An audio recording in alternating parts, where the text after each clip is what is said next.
Tiger Shroff भाई रुकने का नाम नहीं ले रहा और शक्तिमान किसी से रुक नहीं रहा है। तो इस हफ्ते में काफी बड़े बड़े कांड हो गए जिसको कि हम इस वीडियो में एक एक करके जानेंगे। तो हेलो भाई लोग, कैसे हो? आई होप कि आप सब लोग एकदम मजे में होंगे। तो फिल्मी न्यूज़पेपर के एक और नए एपिसोड में आप सभी का स्वागत है, जहाँ पर कि हम मूवी से रिलेटेड न्यूज को कवर करने वाले हैं। तो ज्यादा टाइम वेस्ट ना करते हुए चलिए शुरू करते हैं। तो पिछला एपिसोड अगर आपने देखा होगा तो आपको पता होगा कि मैंने आपको बताया था कि कल की डायरेक्टर नाग अश्विन और आलिया भट्ट साथ में एक मूवी करने वाले हैं, जिसका की भी नाम वाम तो डिसाइड नहीं है, लेकिन वो न्यूज फेक थी। ये कंफर्म खुद नाग अश्विन ने किया है कि मैं से किसी भी प्रोजेक्ट पर काम नहीं कर रहा हूँ, मेरा पूरा फोकस कल की 2 पर और कल की यूनिवर्स पर है। तो यस, वो एक फेक न्यूज थी और क्योंकि सच्चाई बताना मेरा फर्ज है तो इसीलिए मैंने बता दिया। इसी बात पर लाइक से सब्सक्राइब जो कर सकते हो कर दो और बढ़ते हैं अगली न्यूज पर। तो आपको ये तो पता ही होगा कि कांतारा मूवी की एक प्रीक्वल मूवी बन रही है, कांतारा चैप्टर 1, जो कि इससे भी पहले की कहानी हमको दिखाएगी। और इस मूवी का कुछ दिनों पहले एक टीजर ग्लिम्स भी रिलीज किया गया था, जिसमें कि भाई ऋषभ शेट्टी एकदम जैक्ड अप क्या लग रहे थे। तो उस मूवी की ऑफिशियल रिलीज डेट कंफर्म कर दी गई है, जो कि अगले साल 2 अक्टूबर को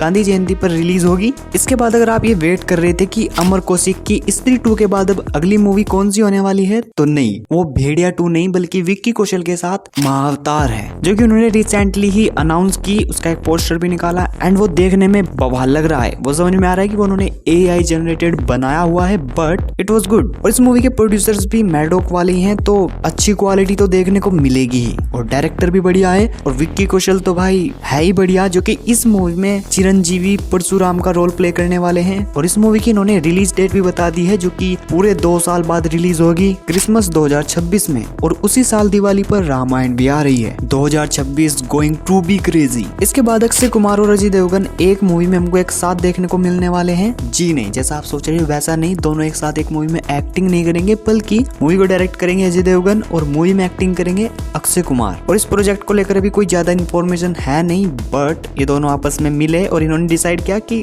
करते हैं मूवी। तो देखते हैं क्या नया देखने को मिलता है, क्योंकि अजय देवगन ने जितनी भी मूवीज अब तक डायरेक्ट की हैं वो बुरी तो नहीं है बल्कि अच्छी हैं। तो ये अक्षय और अजय देवगन वाला कॉम्बिनेशन में देखने के लिए एक्साइटेड तो हूँ, बट अच्छा बना देना प्लीज। और क्योंकि हम अजय देवगन पर बात कर रहे हैं तो उनकी कुछ अपकमिंग मूवीज की बात कर लेते हैं, जिसमें की पहली शैतान 2 बन रही है एंड जल्दी हमको देखने को मिलेगी। और उसके साथ ही दृश्यम 3 पर भी काम चल रहा है और वो भी हमको जल्दी देखने को मिलेगी। और अगर आपके माइंड में क्वेश्चन आ रहा है कि अभी ओरिजिनल वाली दृश्यम 3 तो आई भी नहीं, तो दृश्यम 3 हिंदी में कैसे बन रही है, तो आपके लिए बता दूं कि दोनों मूवीज एक साथ एक टाइम पर ही बन रही है, ओरिजिनल वाली मलयालम भी और हिंदी वाली भी। और दोनों मूवीज को एक साथ ही उनकी रीजनल ऑडियंस में रिलीज किया जाएगा, जैसे कि मलयालम वाली मलयालम में और हिंदी वाली हिंदी में। इसीलिए दोनों मूवीज पर एक साथ काम चल रहा है, जो कि कहीं ना कहीं अच्छा भी है। इसके बाद एकता कपूर तुम्बाड़ के डायरेक्टर के साथ एक मूवी प्लान कर रही है। अब वो मूवी किस बारे में होगी उसको लेकर तो कोई भी इंफॉर्मेशन नहीं है, बट ये एकता कपूर और तुम्बाड़ के डायरेक्टर का कॉम्बिनेशन कुछ यूनिक नहीं लग रहा। I mean, इस बार क्या बनाने वाली है ये औरत। और एकता कपूर से याद आया कि बंदी ने रागनी MMS पार्ट 3 अनाउंस कर दिया है। मैंने पार्ट 2 देखा हुआ है, जिस पर की वीडियो भी बनाई हुई है, चैनल पर आपको मिल जाएगी। और अब इन्होंने पार्ट 3 अनाउंस कर दिया है, और जिसमें कि ये भी कहा है कि उसमें 3 अलग अलग हीरोइंस होगी, क्योंकि ये पार्ट 3 है। मेरा बस एक क्वेश्चन है कि क्या सनी लियोनी रिटर्न करेगी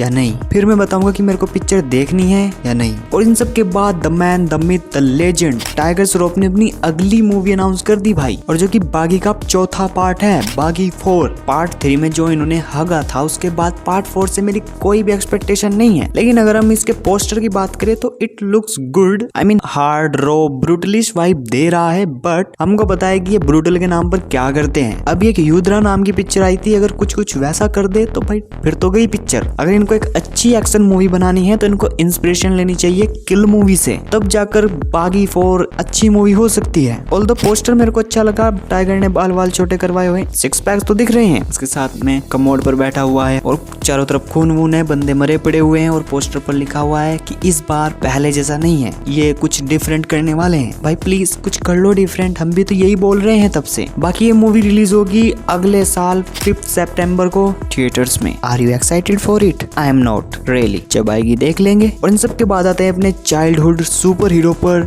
शक्तिमान। तो बेसिकली हुआ क्या, भीष्म इंटरनेशनल चैनल पर मुकेश खन्ना ने एक वीडियो डाली जिसको कि आप टीजर भी कह सकते हो कि अराइविंग सून कि शक्तिमान रिटर्न कर रहा है। लोग थोड़े एक्साइटेड हो गए कि क्या करने वाले हैं। फिर उसके बाद इन्होंने एक वीडियो डाली, शक्तिमान के सूट वूट पहन कर आए और कुछ बच्चे बुलाए और उन बच्चों के साथ इन्होंने वीडियो में गाने वाने गाए जो कि इतना क्रिंज है कि देखा नहीं जाता। एक्चुअली देखा क्या, वो सुना भी नहीं जाता। बट ये तो कुछ भी नहीं था। फिर उसके बाद उन्होंने दिया इंटरव्यू और इंटरव्यू में जो बातें इन्होंने बोली है ना भाई, वो ज्यादा हो रहा था। लिटरली बंदा बोल रहा है कि मेरे बिना कोई शक्तिमान नहीं बन सकता, जो शक्तिमान बनेगा उसको पहले मैं देखूंगा और मैं डिसाइड करूंगा कि ये शक्तिमान बनने लायक है या नहीं है। और बंदे ने रणवीर सिंह को 2 घंटे तक वेट कराया है अपने ऑफिस में। It is too much bro. और फिर उसके बाद मुकेश खन्ना जी काफी लंबा चौड़ा ट्वीट करते हैं जिसको कि समझना मेरे बस की तो बात नहीं। इन्होंने ट्वीट नहीं पहलिया लिखी हुई है, पहले भी थोड़ी बहुत समझ आती है, लेकिन इनके ट्वीट का पहला पैराग्राफ आप मेरे को समझा दो कि ये कहना क्या चाहते हैं। मैं शक्तिमान नहीं हूँ, लेकिन मेरे बगैर कोई शक्तिमान है भी नहीं, कोई नया शक्तिमान बन नहीं सकता क्योंकि मैं ही शक्तिमान हूँ।